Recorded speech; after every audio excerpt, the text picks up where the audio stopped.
Hello, everybody. Welcome to the Fearless Floyd Show. As always, I am your host, Fearless Floyd. Today is Tuesday, February 6th, 2024. The video you see behind me, I had made twice, and due to technical difficulties, one time my hard drive was overloaded and would not finish the recording. So now everything has to go to a micro SD. And that's what happens when you do over 500 videos of various lengths, eats up a lot of data. So that was the technical difficulties with that. So while I still have the beginning of the video recorded, I'm going to just replay that for you guys. And then I'm going to jump in once that's done, and I'll continue the rest of the video, which will explain to you a little bit more about what's going on, why the USA got clowned, why homelessness and joblessness is coming to a city near you. So while I'm doing that, like, subscribe, share, hit that notification bell, leave a comment below. If you want to reach me, thefearlessfloydshow at yahoo.com.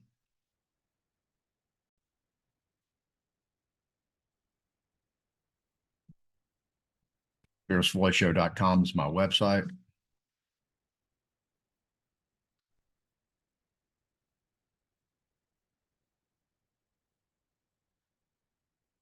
Share.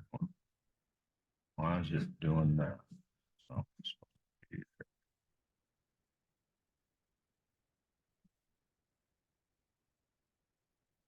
don't understand why it's.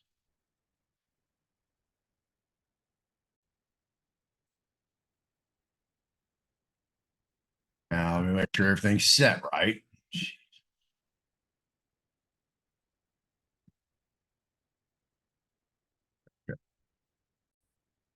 I believe we're good to go. So with that, let's start the proceedings. Hello, everybody, and welcome to the Fearless Floyd Show. As always, I am your host, Fearless Floyd. Today is February 4th, Sunday, 2024. And as you see behind me,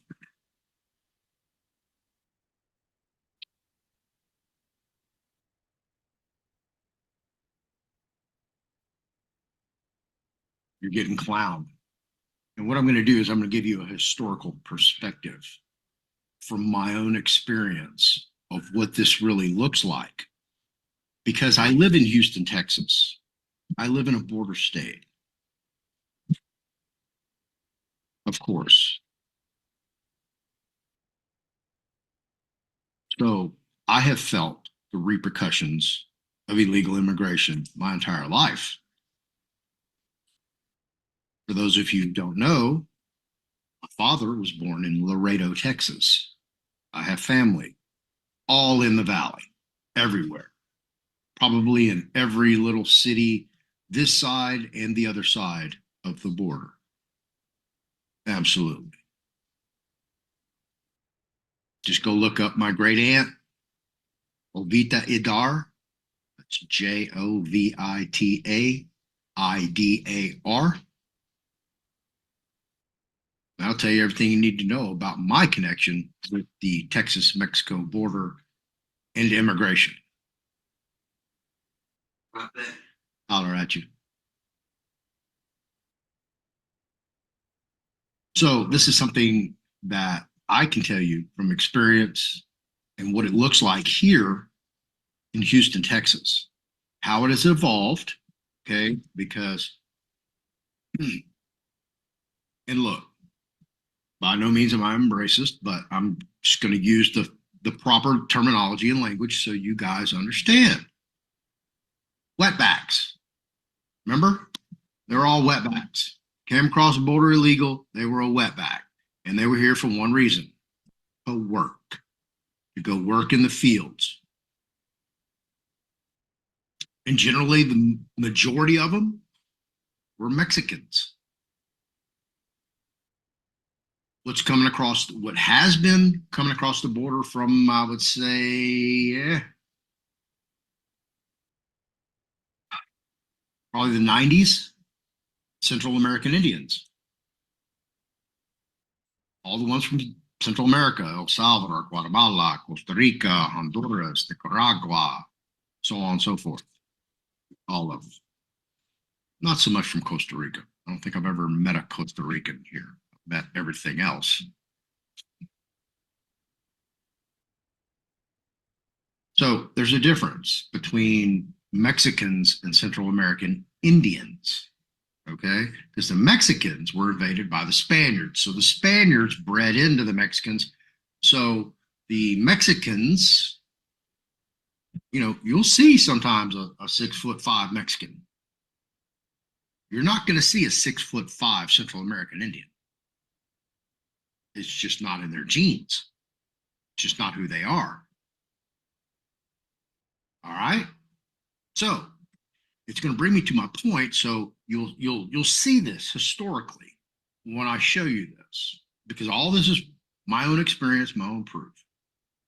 For those of you who do not know, okay, the house that I live in right now, that I'm actually in, recording this video, when I moved to this side of town, this house wasn't here. This was woods. I actually hunted where this house used to be. I used to hunt everywhere out off 29. Back then, our shotguns and 22s were like hanging in the rear window of our truck at school. And nobody batted an eye. Nobody said, "Oh my God, you can't have that 12 gauge on school campus. Are you kidding me?" We literally at lunchtime, like, "Hey, let's go get a deer." And literally, we would skip school, drive to Tomball. The gun would be in the trunk, or we'd stop by somebody's house, pick it up. We'd drive out there, and we'd see a deer on the side of the road. And we'd jump out, throw it in the trunk, and jet back to Houston. And guess what we did all night? Drank beer, partied, and ate deer. That's how rural it was where I live. Okay. So at that time, when I moved over here, was 1974. Okay. 290 stopped at 43rd Street. It did not even surpass Beltway 8, further out in Highway 699. If you wanted to go to Austin, you went the old Hempstead Highway. That's how you got to Austin. So there was virtually nothing out here. So there were just a minimum of high schools in Houston at that time in the late 70s. And our classification was 5A. 5A was the top tier. That was like, the big schools in Houston. Scarborough, Reagan, Sam Houston, Booker T. Washington, Yates, Cashmere, Milby, Bel Air, Memorial.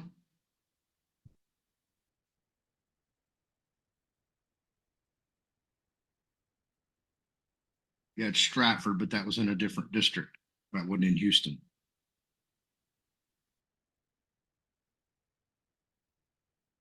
But there weren't that many.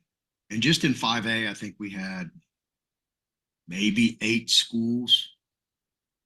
Burr, Worthing, Wheatley, Yates, Scarborough, Reagan, Sam Houston, Waltrip. So that's generally what it was. Now, I went to Scarborough, graduated in 1980 somehow. Don't ask me. I don't think they wanted me back, to be honest. But anyway, the year I graduated in 1980, literally, we were busing blacks in from other schools, other HISD schools. Absolutely. Okay. Because there weren't any. I mean, there were a handful. There were probably maybe a dozen in the entire school. And at that time, it was a junior and senior high school. So when I went into 10th grade, that was the last year, I think, of junior high there. And then they opened a middle school in my subdivision, Ruby Clifton.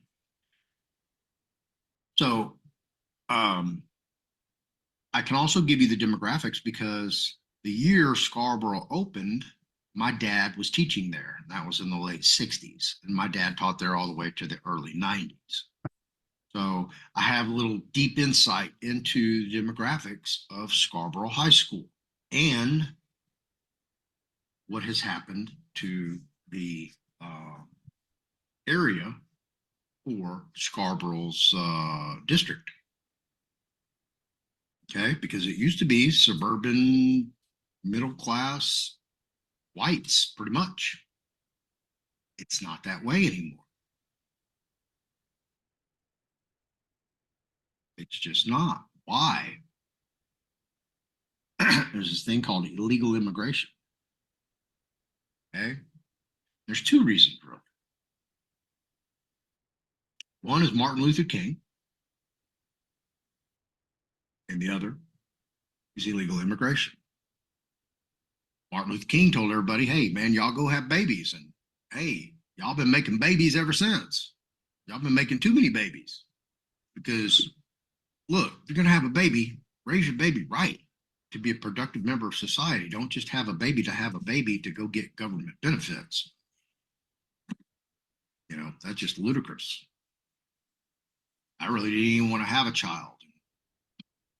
I did. And thank God she's a blessing. So, is what it is. So, those two things. So, as I graduated, you know, and I went and lived my adult life in, you know, the middle of Houston and all the traffic and, you know, craziness. I'll just say that. And, you know, really wasn't attached too much to this side of town anymore. I was over, you know, Westheimer, Strip, downtown, partying, having fun. But as we graduated and we left the nest, and now our parents, um, they wanted something better. They wanted a bigger house or a smaller house or a newer house, and or they wanted something with a bigger yard, whatever.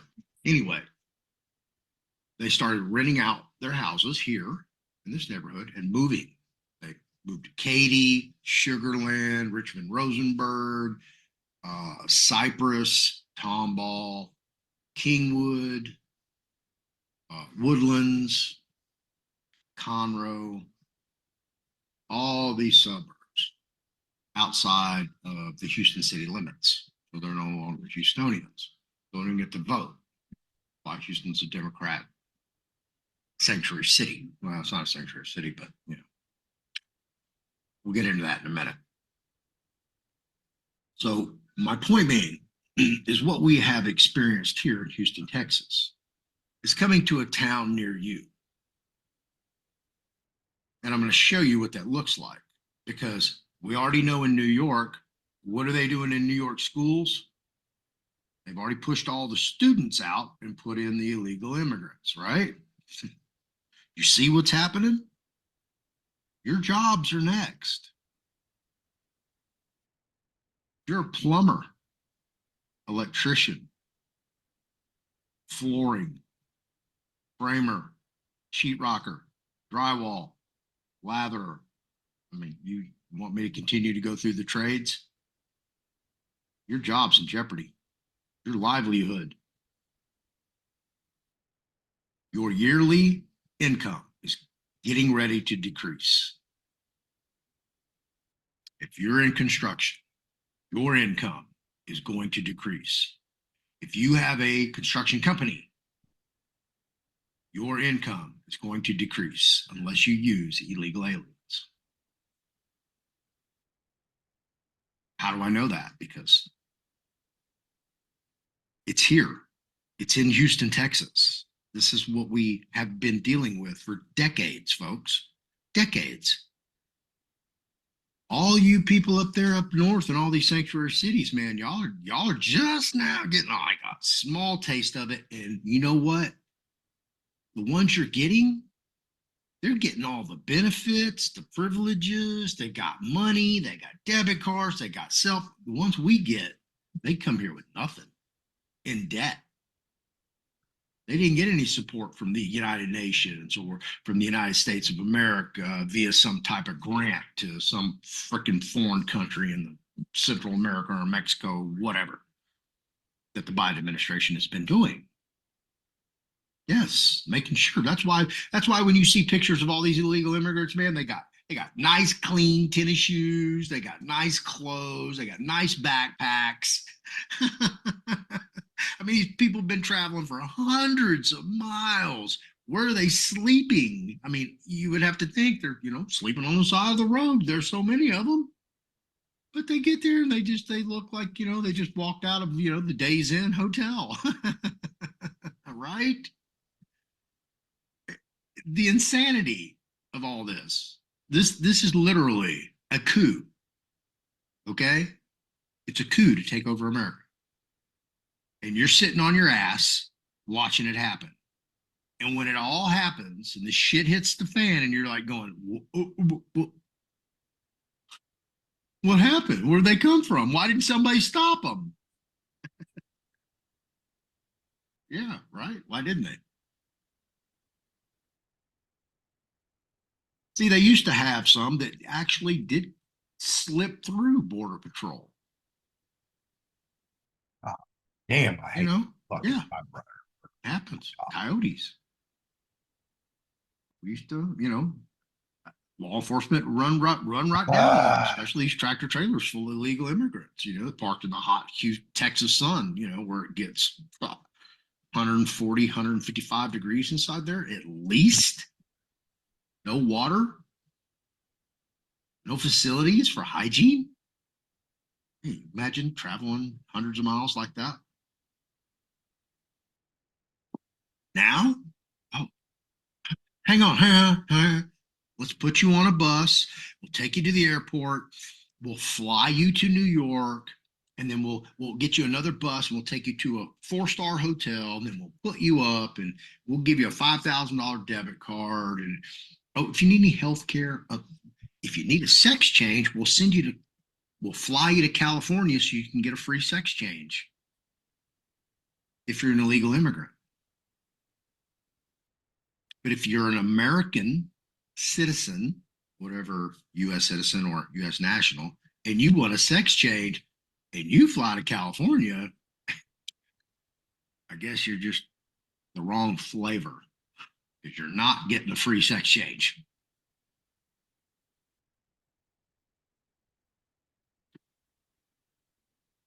I'm telling you, folks. All right. Let me dig into the nitty gritty of what I'm talking about because I've been rambling for quite a minute here. I wanted to show you something. I think the year I graduated, 1980, there may have been one other season afterwards in which Scarborough had a winning record. Okay. We were always trying to win district. Never did, but that was our goal. So I'm going to show you what happened to my school.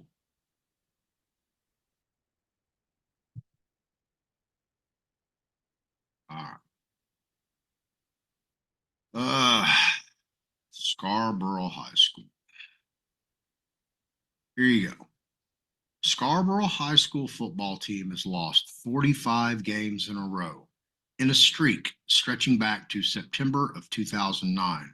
If they lose Saturday, the seniors will graduate without having won a single game. This is on NPR. In fact, the NFL Hall of Famer, the great Jerry Rice, actually came to Scarborough to motivate the team, I think when they were 0-77. So and like 77 games losing streak, longest losing streak ever in the history of high school sports. My alma mater. Thank you very much. And why has that occurred, Floyd? You ask yourself. Well, it occurred because, I'm sorry, there weren't any real, melanated folks, black folks, as you would call them, and Caucasians. Why? Why did they go on a 70-something game losing streak?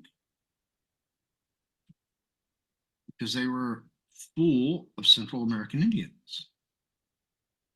I'm not saying 100%, but the majority of them. Central American Indians, very seldom do you see them over 6 foot tall.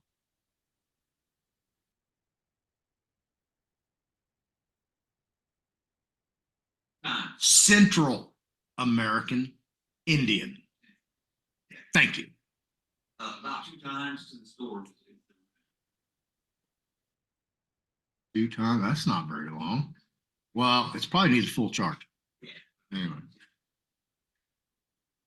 All right. So, they are still losing. They've won a game here and there, but usually they get stomped. Here you go, they get 7-50.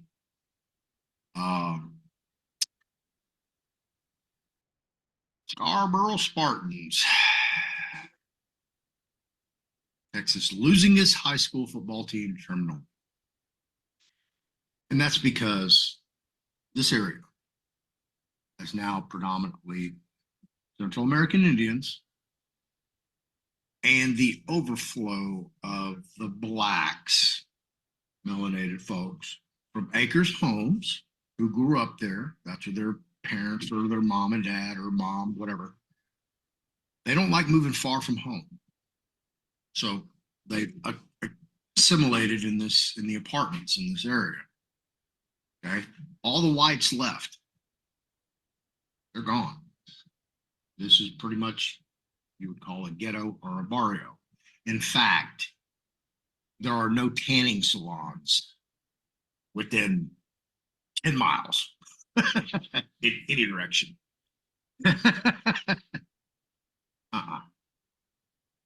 Yeah. Anything that caters to white folks, it's all gone. And they left. And I ain't tripping. Y'all know I ain't racist. So y'all can drop me off anywhere. I've proven that over and over and over, and I will make it. Absolutely. But back to the point. Let me get to my next one.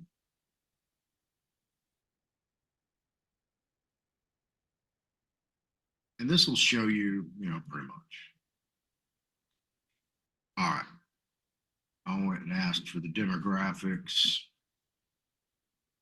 Demographics for HISD schools. All right. This is just what popped right up.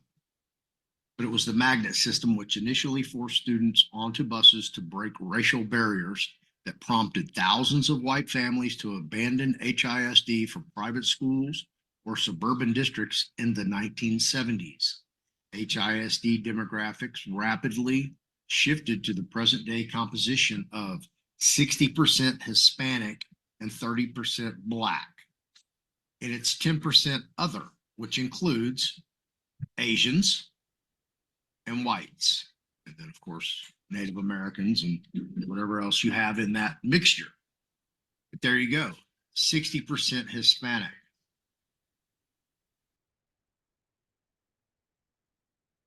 That's the Houston Independent School District. That's what it looks like. And you're seeing it right here.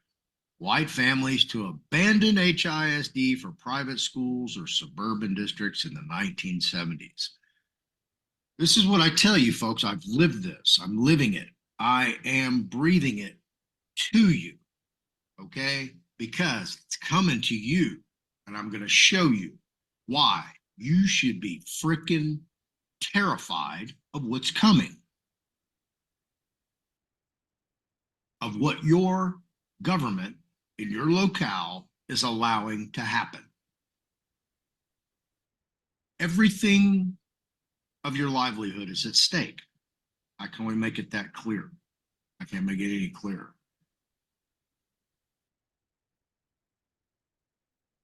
I'm still sharing this.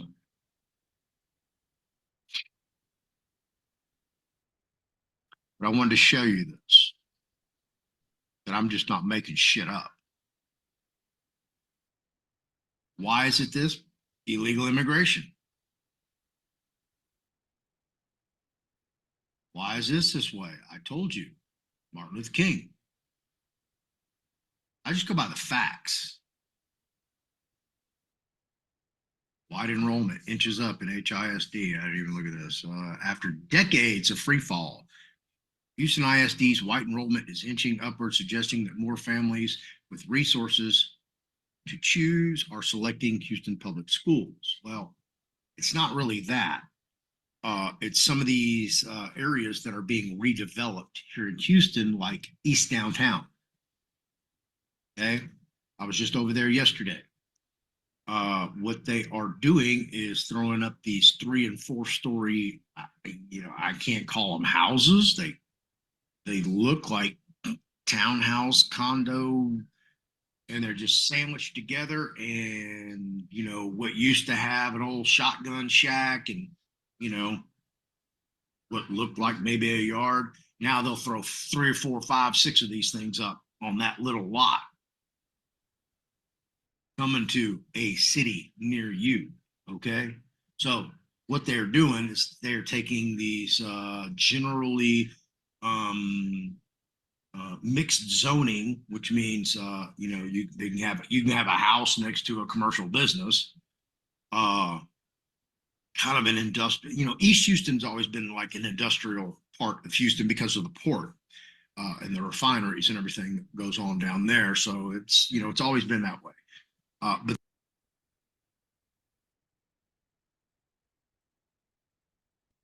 and that looks, excuse me, that looks like a good place to segue right there at the end, as I was describing what the current development looks like, or redevelopment, or white flight, as they have called it. So I did, in between these videos, when I was going back to make sure I had all my tabs still available to redo this video, I did find some more information that I wanted to share with you guys. Pull it up. That one. Here we go. I believe this is it. Yeah.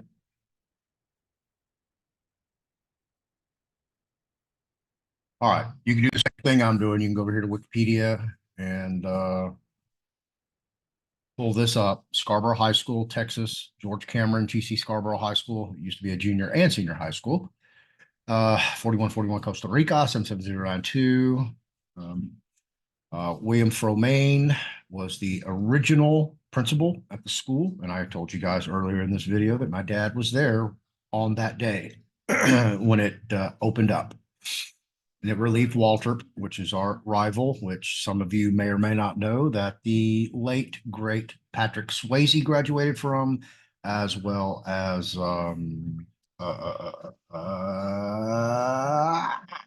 Shelley Duvall from The Shining and Popeye. She graduated from Waltrip as well.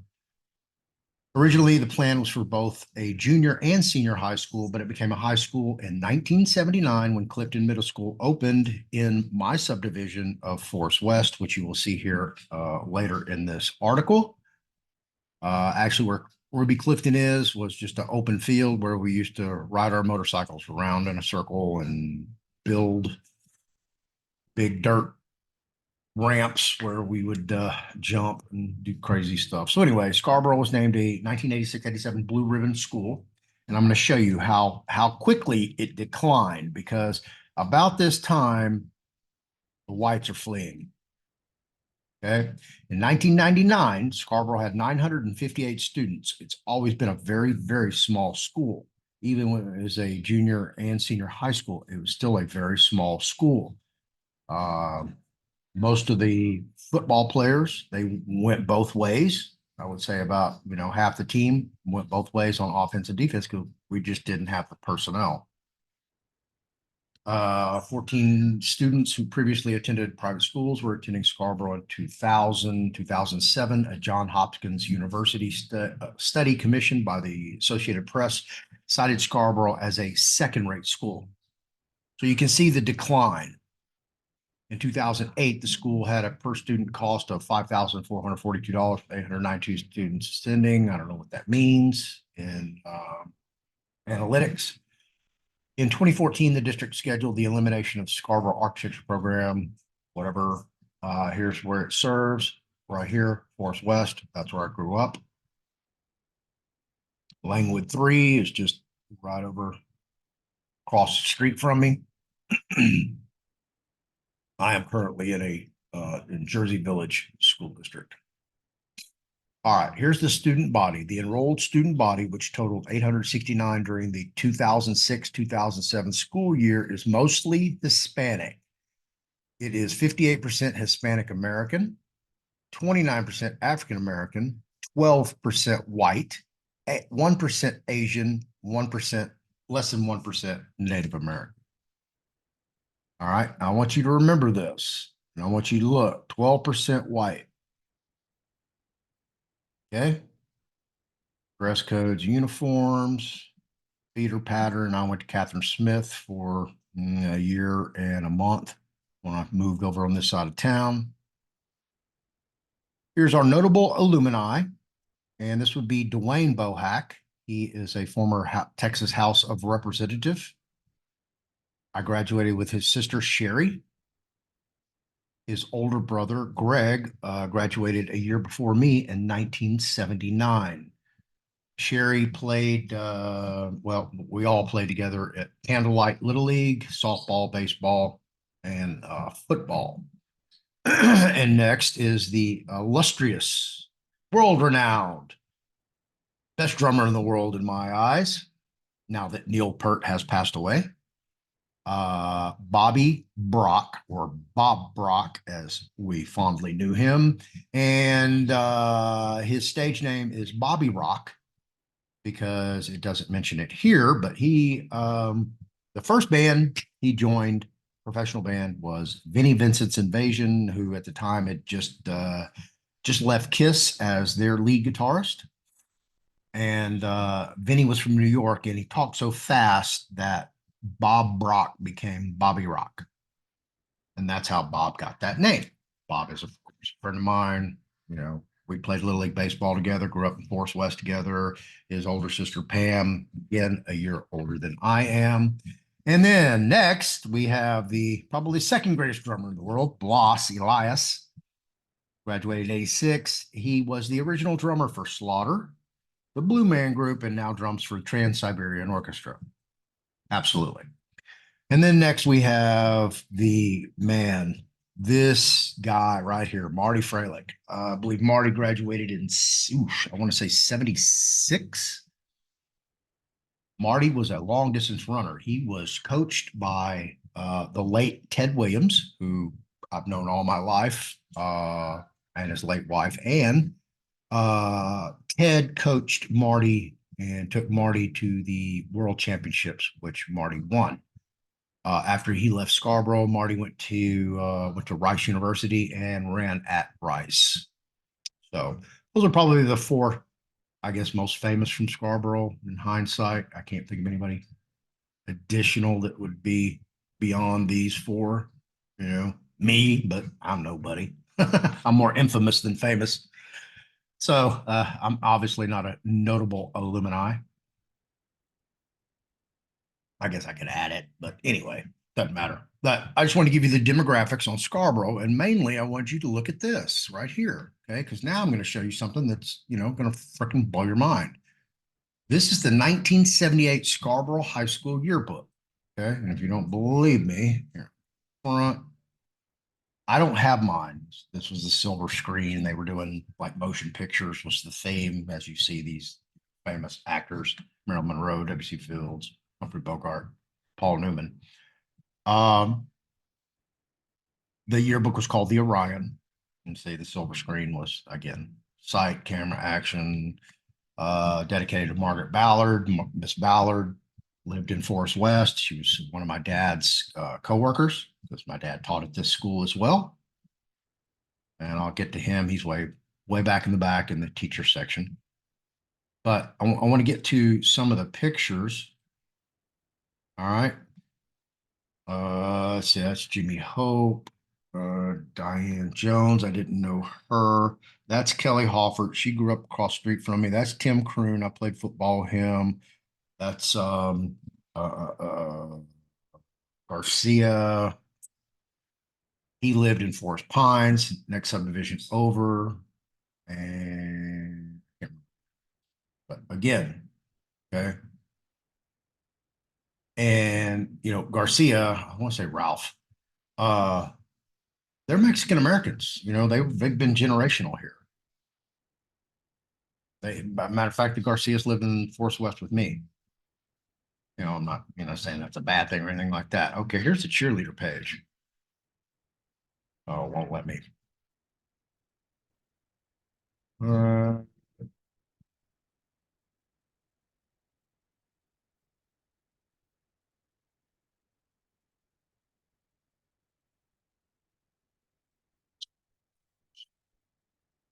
Yay. All right, I want to go back to the yearbooks. How do I do that? 80 visits to my profile. Who the fuck wants to come look at me? Oh, here we go. Browse yearbooks.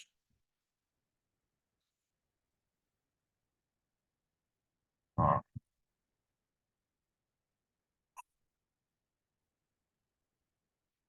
And when I lost everything when I went to prison, that's why I don't have a yearbook. So sorry about that. Okay, see.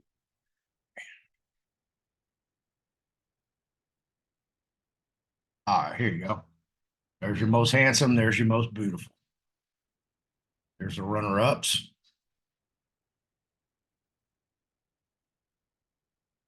This is Ted Schwank. He's a magician. Surprised he wasn't in Wikipedia. World's greatest athletes.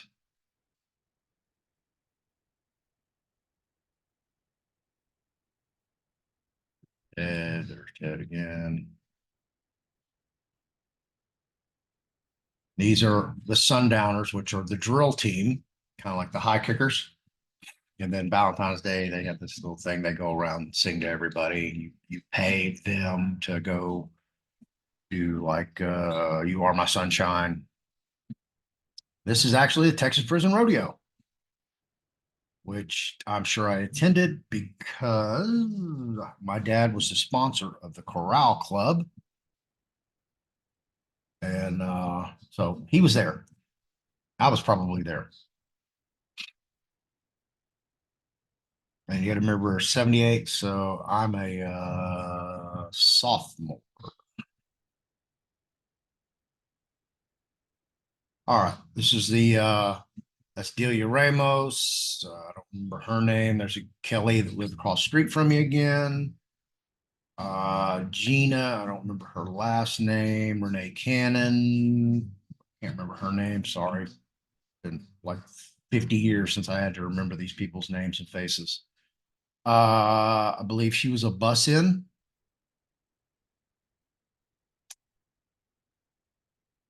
And here's the football team right there.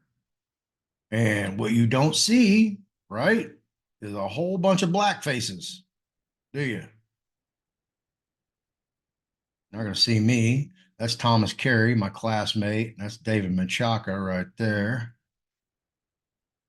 Dennis Baranowski.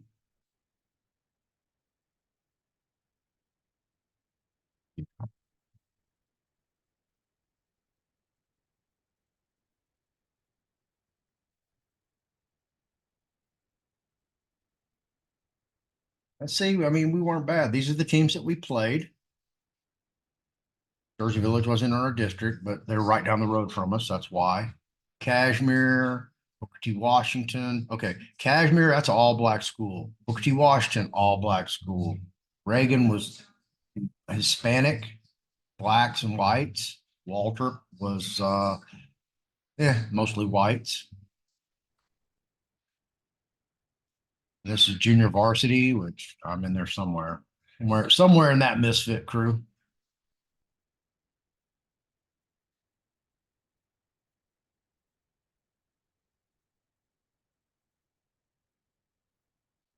So I'm showing you this for a reason. Okay. I'm pretty sure all those were bus ins, the blacks in 78. There might have been one of them that lived in our school area, but for the most part, they bust in because at the all black schools, it was too competitive. They couldn't play. But they could come over to Scarborough and play because we had such a small school. So the main purpose of going through this yearbook is what I'm showing you is a shit ton of white people. Matter of fact, it's all white people. It's 90% white people. Ethel, she was the sponsor of these are the Home Run Honeys, and they were like the cheerleaders for the baseball team, Bat Girls, as they. And again, the girl across the street from me, Kelly, I believe that's her. And then again, the whole theme. Sundowners. Now we're going to the band picture. Now I want you to look at this band picture. What do you see? What do you see? A whole shit ton of white faces, huh? You see any blacks in there yet? One?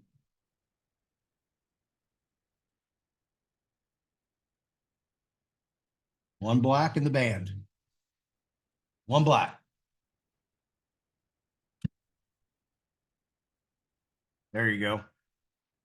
How's that for a whole bunch of white faces?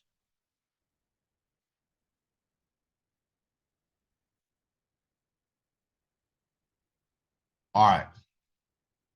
What I'm trying to express to you guys is we were getting illegal immigration here in 1978. It wasn't as pervasive as it has been in the past, but it is now.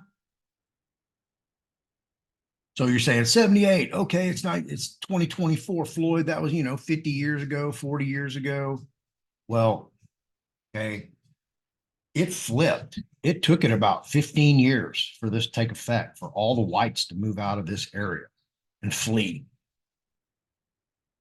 Construction now, you almost cannot do construction in the city of Houston without having at least one illegal in your crew.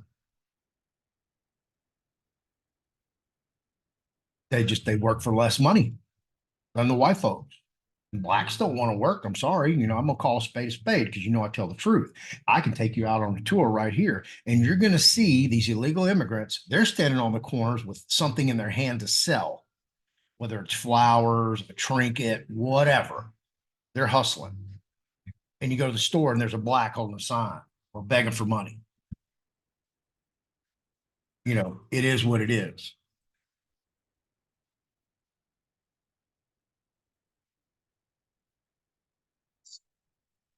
And as you see, it's mainly white folks.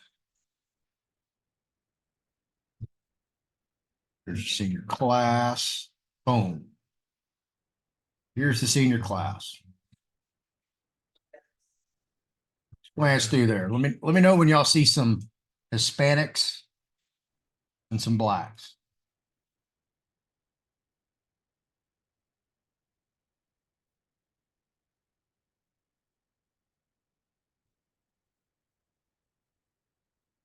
Ralph Garcia Jr., like I said.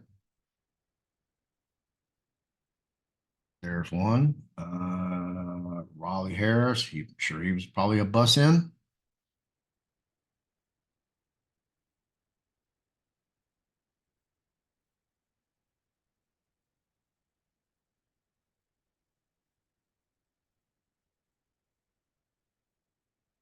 Y'all let me know.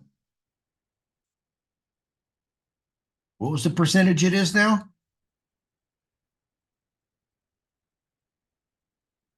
Whole bunch of white faces in that picture. Troy Purdock. Somebody didn't like Troy Purdock. But what you don't see there's a black Porter, Gerald Porter. I think he lived over in Candlelight, so he was probably a resident that didn't get bussed in. My boy Randall, he married the girl that lived across the street from me. There's Ted Schwank, the magician that I was speaking of. Michael Salazar, right there, aka the Doc. And I'm not going to tell you why I gave him nickname the Doc. Yeah. Was that Kevin Smith? Boy, there you go. There's a nice generic name. I don't know about him. Bobby. There you go. Some more white faces. And some more. Oh, here we go. We've got Rodney Alexander, Richard Hamilton, Alan McDonald. So those are tag-ons. As you see, they're not in alphabetical order. There's the late Gerald York, who's passed away. Late Judson Welch, who is also passed away. Yeah, those obviously buses in because they weren't there for picture day. They had to get it added in. But again, there's my attorney, Larry Longer. Larry Glenn Longer. Absolutely. So here's some more pictures, faces. Boom, boom, boom. Let's get to my squirrely picture. So I can show you guys. Oh yeah, here we go. This is my class. Ex-girlfriend. There's Mark Gonzalez, Katie McCowan, another one. Yeah, I went through all of them. But here we go. There's a black, I believe she lived in the neighborhood. My class had the most because that's when they really started bussing in. There's another one. You're going to see more in my class than you did in the earlier classes.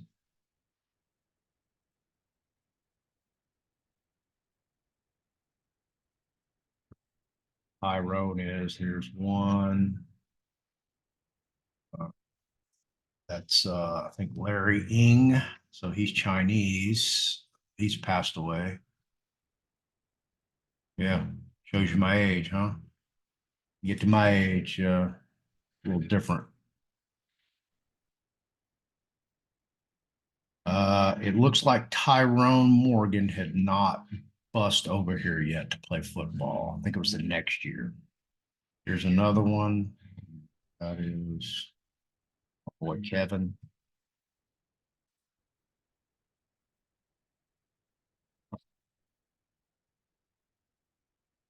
Black right there.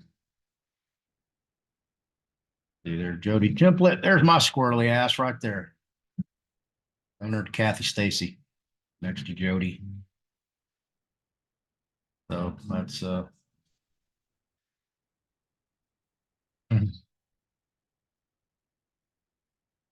that's the rest of my class. But again, what you don't see is a whole bunch of Hispanics and a whole bunch of blacks. Why? These people graduated, they split, and then their parents sold off their houses or leased them out, rented them out, and then boom, moved out to the suburbs like I've described earlier. Okay. But when I tell you this, and we're getting close to my father, Maldonado. There he is. That's my dad. See right there, Floyd.Tarvin. I'm sure you can barely see that. That's my dad, and he was there from day one. So I got to spend 6 years in school with my father, junior and senior high school. So you can imagine what that looked like.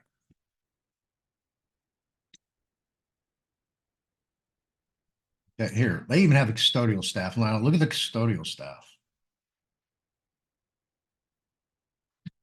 all black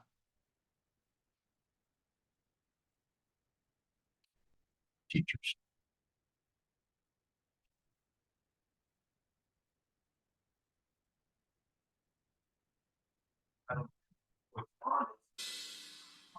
Welcome back now to the issue of the day, the very latest from the porous, wide-open southern border, with a record 302,000 illegal migrants encountered at the southern border in December alone. President Trump, just a moment ago, telling me in an exclusive interview his plan to solve the crisis at the border will include deportation of most of the 10 million illegals already here after they entered illegally under the Biden administration.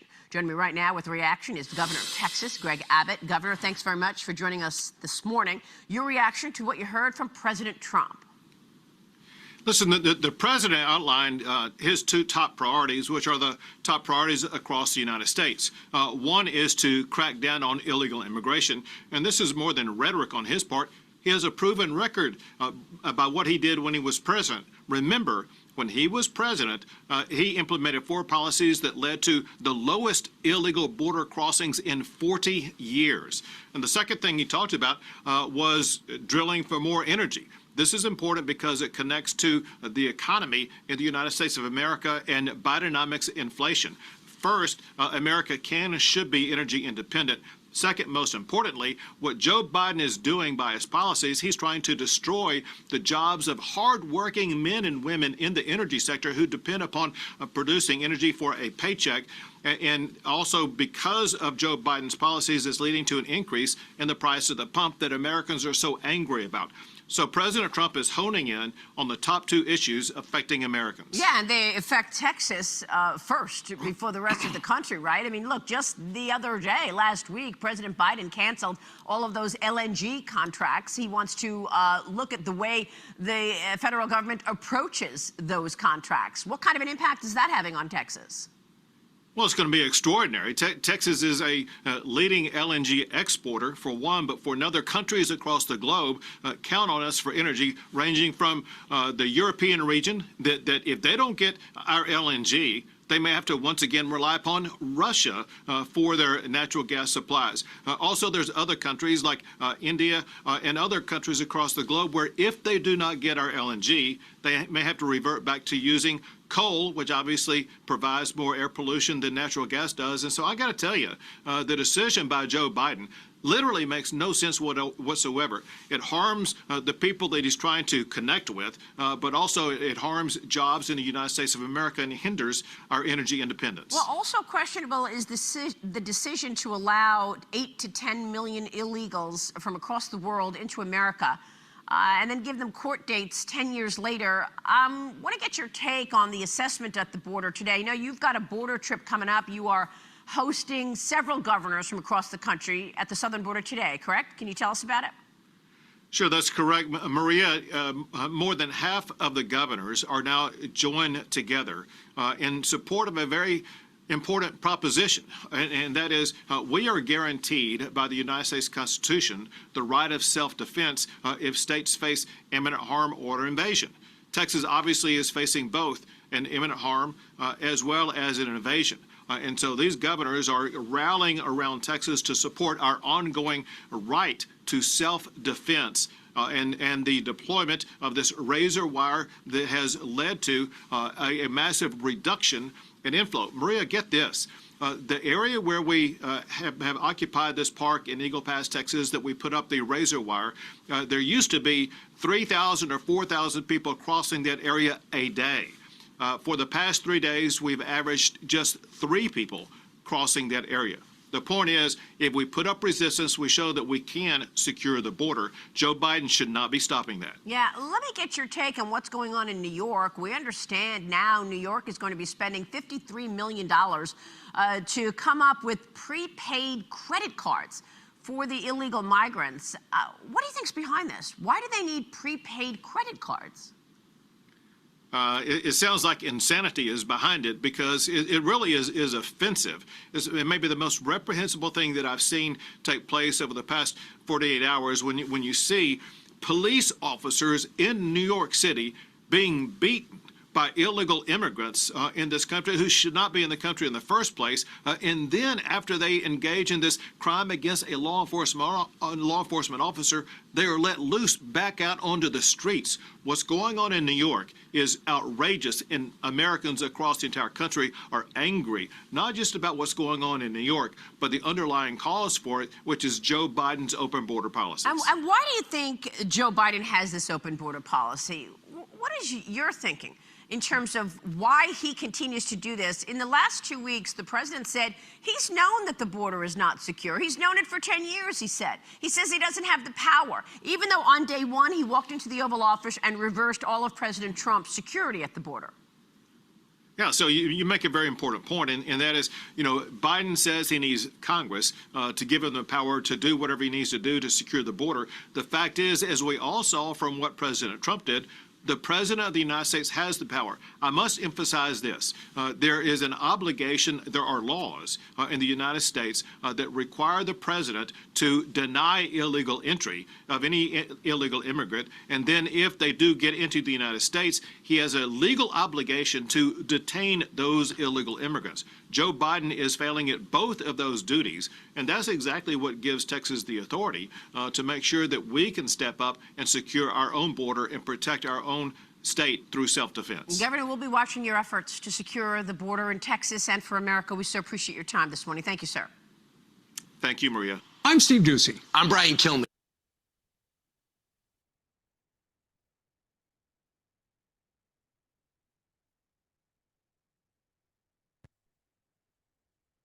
All right. Now let's take a look at what that entails.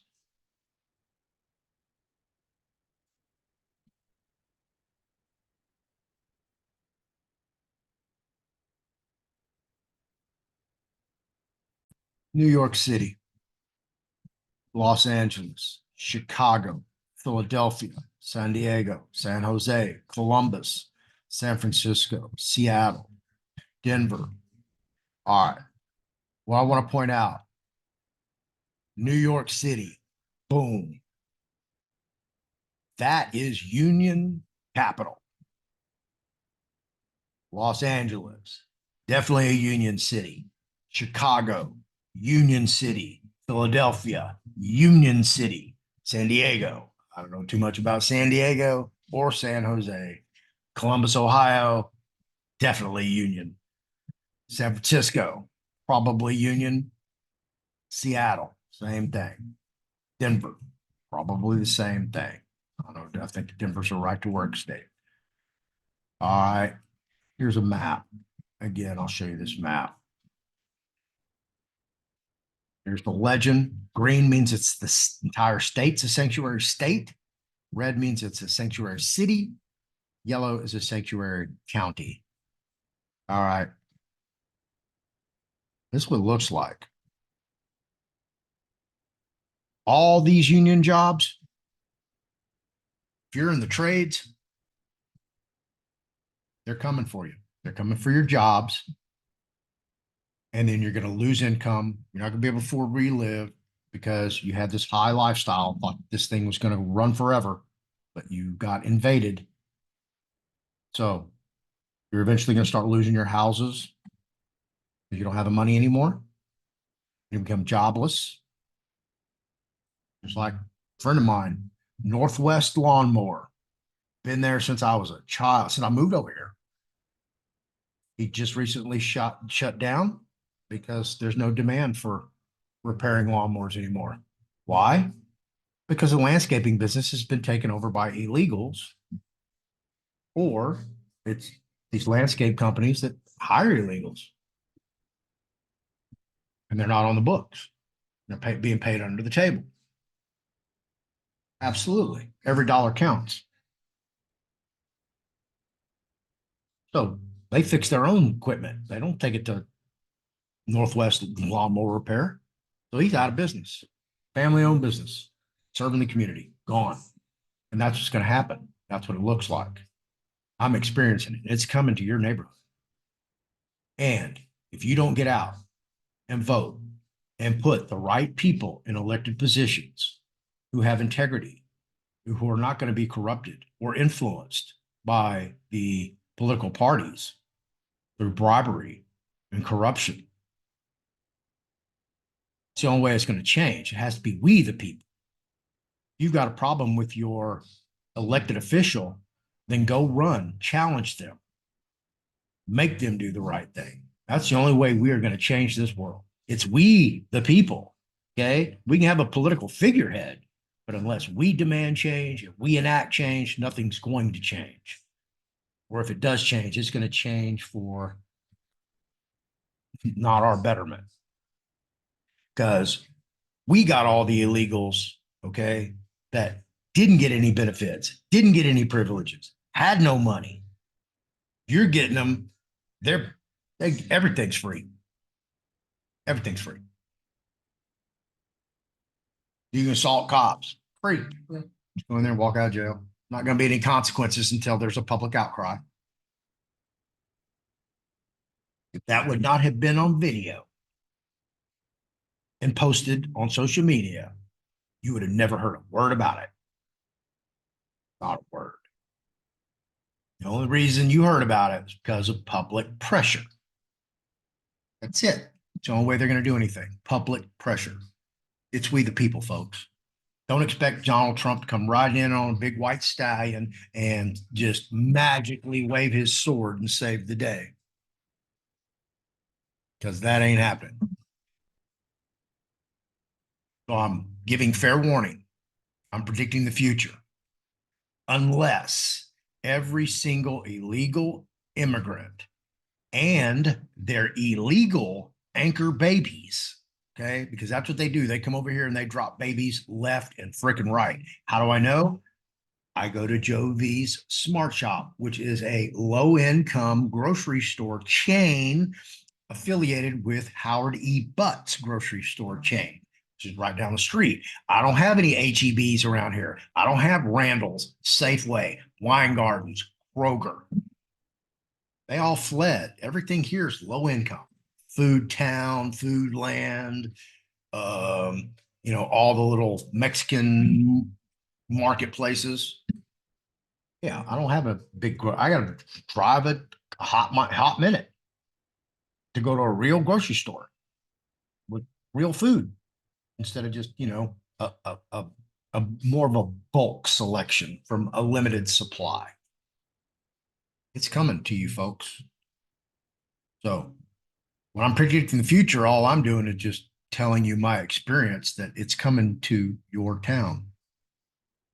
So you better do something about it now. If you're a Democrat, you've been hijacked. You better change your party. You better go affiliate with some people that are like-minded, that want to protect your community. Okay? Because it's your community. It's not the politicians. Go take it back. Y'all have to run these people out of town. If you have to tar and feather them, put them in the main square and ridicule them, shame them, put them in locks, whatever it takes. We're in trouble. We're in trouble. Don't let that be you.